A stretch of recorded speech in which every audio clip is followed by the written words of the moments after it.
Hi guys, so today I'm going to be showing you a small demonstration on what I use. This is my organic seed starting mix.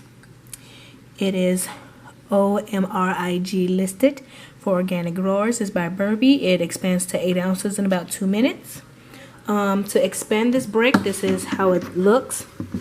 It takes about 4.5 quarts of water, but I start with 2 ounces of water, warm, like room temperature, and I wait for it to expand and I see, and then I add more as I go, because sometimes I don't need the whole brick to be done and I don't mind getting messy and getting my hands in there to break it up and just work with it.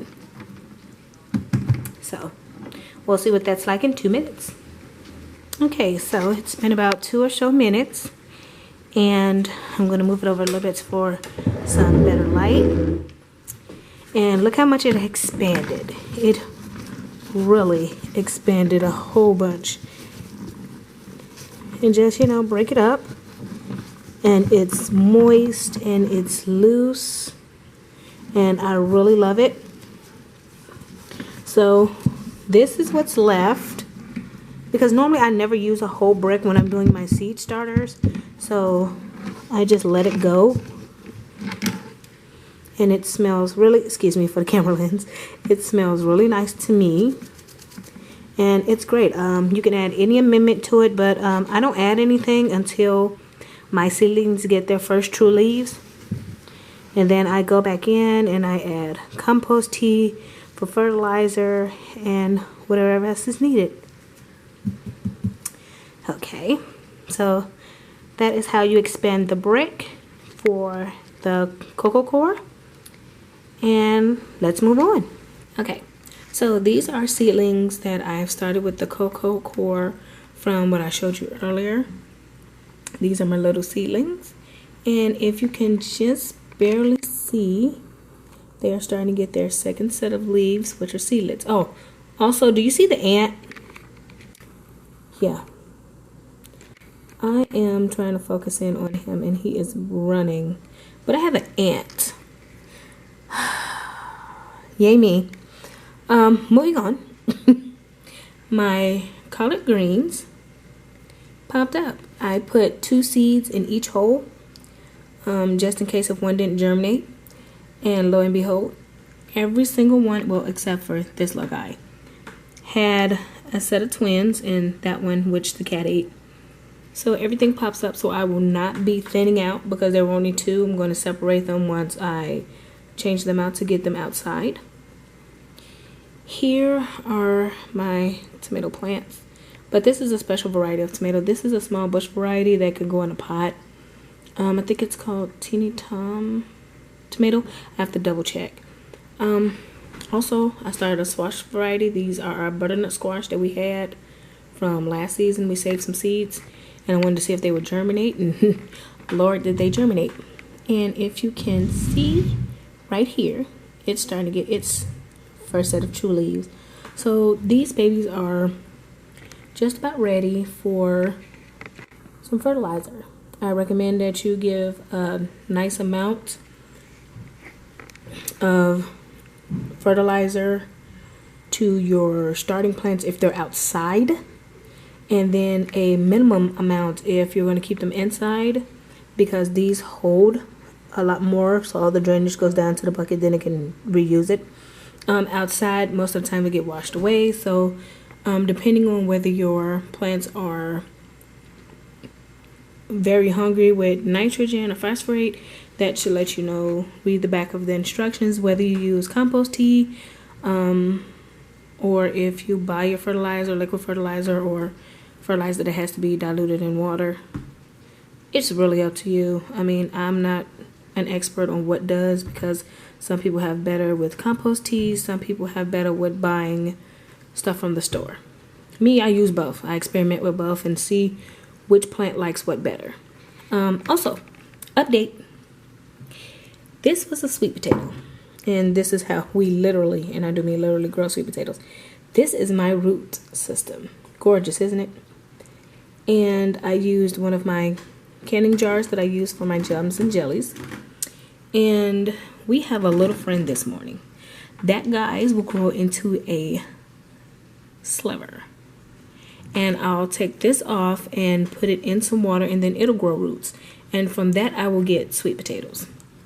So this is what I do. I start these always in December, and by March, I'll have about maybe 5 or 6 plants from one potato. Also, when starting seedlings, whether you use name brand or generic, plastic wrap. Plastic wrap and Ziploc bags will help with germination and keeping them moist. Also, we are getting ready to start cutting up our seed potatoes. If you noticed, I have, excuse me, let me get back in focus. I have it outlined. I have my little people that help me, and if you have children or, you know, you just really have problems seeing like me sometimes, outlining where you want to cut them will be fine. This right here is about maybe 4, thinking about that one might turn into 2, but about 4 to 5 plants that I'll get up off of this one, and then I have another one. And then this one just so happened to be a seed potato that was in storage, and it started sprouting, so I let it go. Also, this marigolds, even though it does say $2.99, it's not. It is 99 cents at Dollar Tree. Yes, again, I am promoting Dollar Tree. No, they are not paying me. It's just the fact when you're on a budget but you want to grow your own food, it helps. This is a dwarf variety, which gives out a lot of colors, and they're good for bringing in pollinators and good to have actually around your tomatoes. So, also, my little people. If you hear me say little people, that is everybody in my household that is not a teenager. They help me quite often. So we're going loofah gourds this year. My phone is ringing in the background as usual. Wouldn't be right if I didn't let you hear my life going on. Nothing is perfect. So back to what I was saying. We're growing loofah gourds, which are the sponges that you use to wash your body. I got tired of going to Bath and Body Works and paying like $8 for one. So it was cheaper for me just to take, 99 cents, get 12 seeds, grow it on my own. I have the space. Why not try something new? If I'm successful, we're going to keep growing them. Also, another tip. These little pots, these are about, I want to say about 5 inches or so. They have 3 and 5 inches that you get from like Lowe's or Home Depot, and they'll be in the clearance aisle or discount aisle, and they'll have like some dead plants or whatever in them. These are the best things.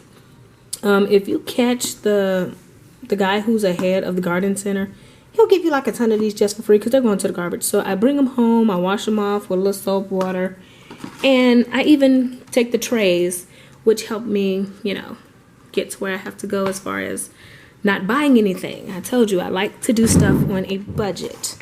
Now, this right here is my addiction. Specifically, this brand Spitz. No, they're not paying me. It's just something that I like. So back to what I was saying. As usual, these little buckets that they come in, I have like a ton of them, reuse, and different sizes for different pots. So this is my update as far as now. I guess later on or so, we're going to start planting some more, but it's a reason why I'm not planting, and I'll show you why. This is why I am not planting. We have severe weather. We are under a tornado watch until 8 p.m. tonight. So I have like a ton of buckets collecting good old rainwater. And I was going to come out and trim my bushes and get them pruned back, but well, there's nothing I can do at the moment. Nothing at all. And I have English ivy growing up the side of my house every year, so I will be trimming that back again. It's really pretty in the summer. Then my front yard looks a mess to me. Well, right now it does. I have buckets. I have the compost pile, and I was trimming and emptying out raised garden beds, and the pink bucket is actually collecting more rainwater, so we shall see what is going to happen. But this is my neighborhood. I told you this is gardening and home, so I'm going to bring you into my life as semi-personal as I possibly can with keeping within reason. So my house is on a hill. It's a lot of stairs to get to my house. I have a great view though. So yeah, I can't wait to see what it looks like after the rain gets through. Hopefully this bush blooms. This is actually a rose bush, a really big one. It was here when I got here and it was dying, and I brought it back to life. So now I'm getting a whole bunch of flowers. And then this one, I forgot what the name of it is, but I know men, when they're getting married, they use the white ones to put as their boutonnieres. So and I have a lot of people that come by and ask about it, so I have to do some research. But I have to put some mulch down, clean the yard up, and trim back some trees. Maybe that'll be a video. So until then, pray for us, because we are really getting some sirens every now and then to go into our shelters. So we're just hoping everything is fine. Well, until the next video, have a humble spirit and a garden mind. Bye.